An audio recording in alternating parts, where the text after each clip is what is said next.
Last व्हिडिओमध्ये आपण linear इक्वेशनच्या बेसिक गोष्टी पाहिल्या, त्याच्यामध्ये आपण स्टँडर्ड फॉर्म बघितला आणि त्याची डिग्री बघितली. याच्यामध्ये पण मी तुम्हाला सांगितलं की हे इक्वेशन येते आणि याच्यावर तुम्हाला एमसीक्यू विचारला जातो आणि त्याच्यावर आधारित प्रश्न कसे विचारले जातात ते या व्हिडिओमध्ये बघणार आहोत. सो तुम्हाला एक इक्वेशन दिली जाईल आणि त्याच्यामध्ये विचारलं जाईल की ते लिनियर आहे की नाही डिसाईड करा.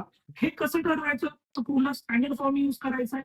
स्टँडर्ड फॉर्म मध्ये 2 व्हेरिएबल्स आहेत, इथेही 2 व्हेरिएबल्स आहेत. कॉन्स्टंट आहे.